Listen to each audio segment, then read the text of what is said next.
शोबे हिफ्ज़ के एक तालिब इल्म समीउल्लाह अब्दुल्ला को दावत देता हूँ कि वो आएँ। इनका उन्वान है तौहीद और उसकी अहमियत। इस मौजूद की वजाहत करें। अस्सलामु अलैकुम व रहमतुल्लाहि व बरकातुहू।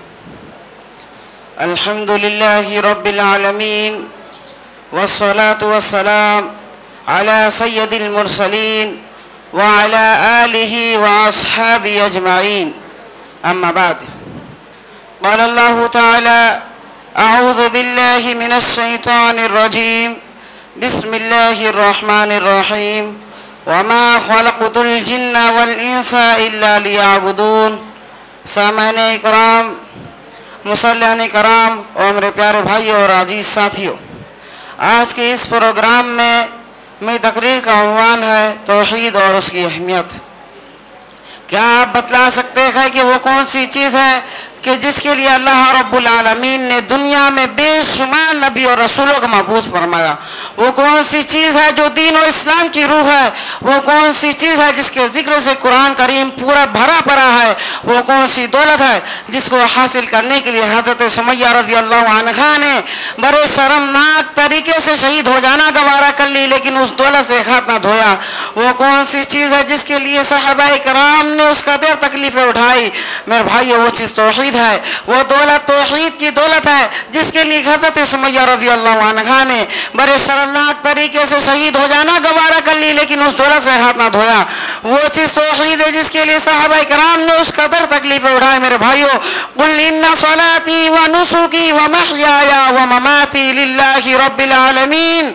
यानी ये नबी जनाब मोहम्मद रसूलुल्लाह सल्लल्लाहु अलैहि वसल्लम आप फरमा दीजिए कि बायकीन मेरी नमाज, मेरी सारी इबादतें, मेरा जीना, मेरा मरना, तमाम चीज़ें खालिस अल्लाह रब्बुल आलमीन के लिए है जो तमाम जहान का मालिक है। तौहीदुल वहीद की यही दावत अंबिया कराम ने सबसे पहले दी। जिस तरह आखिर पैगम्बर जनाब मोहम्मद रसूलुल्लाह सल्लल्लाहु अलैहि वसल्लम के ज़बान मुबारक से कहलवाया गया कि मुझे इसका हुक्म है और मैं सब मानने वालों में से पहला हूँ, तो दूसरे मुकाम पर अल्लाह तबारक व तआला ने कहा, ए मेरे प्यारे नबी, हमने आपसे पहले जितने भी अंबिया कराम भेजे सबको हमने यही वही की कि मेरे सिवा कोई माबूद नहीं, बस तुम मेरी इबादत करो। हज़रत नूह अलैहिस्सलाम ने भी ऐलान कर दिया, उमिरतु अन अकूना मिनल मुस्लिमीन। और हज़रत इब्राहीम अलैहिस्सलाम के बारे में आता है, इज़ क़ाल लहू रब्बुहु अस्लिम। जब भी अल्लाह रब्बुल आलमीन हज़रत इब्राहीम अलैहिस्सलाम से कहते अस्लिम, फरमा बरदार हो जा, तो हज़रत इब्राहीम अलैहिस्सलाम कहते अस्लमतु लिरब्बिल आलमीन। मैं उस अल्लाह रब्बुल आलमीन के लिए, उस वहदहु ला शरीक के लिए, अपने परवरदिगार के लिए मुसलमान यानी फरमा बरदार हो गया। ववस्सा बिहा इब्राहीम बनीही व याकूब। हज़रत इब्राहीम और याकूब ने अपनी औलाद को वसीयत फरमाई। क्या वसीयत फरमाई? या बनिजा, ए हमारे बच्चों, इन्नल्लाह सफ़ा लकुमुद्दीन, अल्लाह रब्बुल आलमीन ने तुम्हारे लिए इस दीन को पसंद किया है। फला तमूतुन्ना इल्ला व अंतुम मुस्लिमून। और देखो, मरते दम तक तुम मुसलमान ही रहना, तुम्हारी मौत इस्लाम पर आनी चाहिए। हज़रत यूसुफ अलैहिस्सलाम ने भी ये दुआ फरमा दी, तवफ़्फ़नी मुस्लिमा, मुझे इस्लाम की हालत में दुनिया से उठाना। और हज़रत मूसा अलैहिस्सलाम ने अपनी कौम से कहा, फ़अलैहि तवक्कलू इन कुंतुम मुस्लिमीन। ऐ मेरी कौम, अगर तुम फरमा बरदार हो, अगर तुम मुसलमान हो तो अल्लाह रब्बुल आलमीन पर भरोसा करो। हज़रत ईसा अलैहिस्सलाम के हवारियों ने भी फरमा दिया, वशहद भी अन्नना मुस्लिमून। ऐसे ही अंबिया कराम ने तौहीद को माना, तौहीद को अपनाया, तौहीद का नारा बुलंद किया। मेरे भाइयों, दुनिया में जितने भी नबी और रसूल हैं, सबकी बसत का सिर्फ एक ही मकसद था कि अल्लाह रब्बुल आलमीन के बंदे सुबह से अल्लाह रब्बुल आलमीन की इबादत करे, उसकी इबादत में किसी को शरीक ना करे। मेरे भाइयों, तौहीद का मायना होता है करना, और शरीयत में तौहीद का मतलब यह है कि अल्लाह की ज़ात को इबादत में, रबूबियत में, तमाम अस्मा व सिफ़ात में यकता माना जाए, अकेला माना जाए। अगर उसके अलावा किसी को रब माना जाए तो वो तौहीद के खिलाफ, अगर उसके अलावा किसी की इबादत की जाए तो वो तौहीद के खिलाफ, और उसके नाम और सिफ़ात को उसी मायना में जिसमें वो अल्लाह के लिए इस्तेमाल होते हैं, अगर वो किसी और के लिए इस्तेमाल किया जाए तो वो भी तौहीद के खिलाफ। मेरे भाइयों, मुसलमानों की तारीख इस बात की गवाह है, जब तक उनके सीनों में तौहीद की दौलत थी, ये ज़माने में सरफराज थे, सहाबे उरूज थे। لیکن توحید کو چھوڑ کے مسلمان ہی شرک کے گراس میں مبتلا ہو گئے، شرک کرنے لگ گئے، اس دن سے مسلمانوں کی سوال کی کہانی شروع ہو گئی۔ علامہ اقبال نے تو کہا تھا توحید کی امانت سینوں میں ہے ہمارے، توحید کی امانت سینوں میں ہے ہمارے، آسان ہی مٹانا نام و نشان ہمارا۔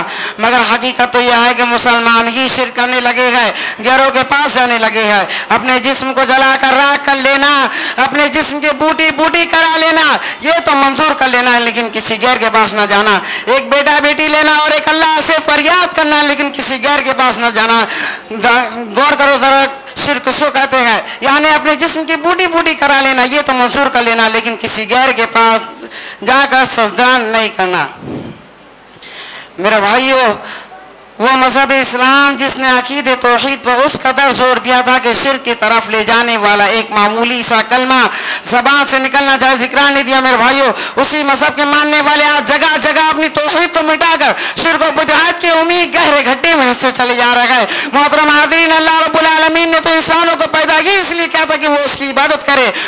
ارشاد ربانی کا وما خلقت الجن والانس الا ليعبدون، میں نے جنات و انسانوں کو صرف اپنی عبادت کے لیے پیدا کیا ہے۔ بھلا بتلائے اس انسان سے بڑا ظالم کون ہوگا جو اپنے تخلیق کے مقصد کو نہ پہچانتے ہوئے اللہ رب العالمین کی عبادت میں غیروں کو شریک کرے۔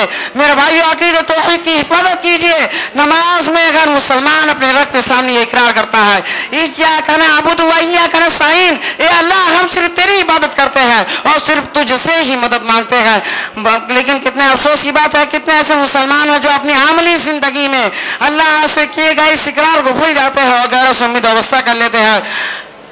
ہم کرے کہ ہم اللہ کے علاوہ کسی کی عبادت نہ کریں گے، اس کی عبادت میں کسی غیر کو شریک نہ کریں گے۔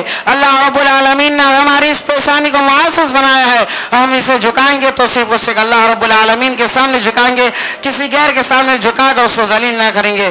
اب آگے شاعر مصر کے اس شعر کے ساتھ میں اپنی بات ختم کرنا چاہوں گا۔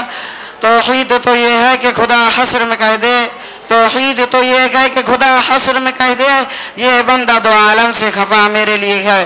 اب آخر میں اللہ رب العالمین سے یہ دعا ہے کہ اللہ رب العالمین ہمیں عقید توحید کی حفاظت کرنے اور توحید کی اہمیت و فضیلت سمجھنے کی توفیق دے، جب تک زندہ رکھے توحید پر رکھے اور جب ہمارا خاتمہ ہو تو ایمان بالخیر پر ہو۔ آمین وآخر دعوانا الحمدللہ رب العالمین، والسلام علیکم ورحمۃ اللہ وبرکاتہ۔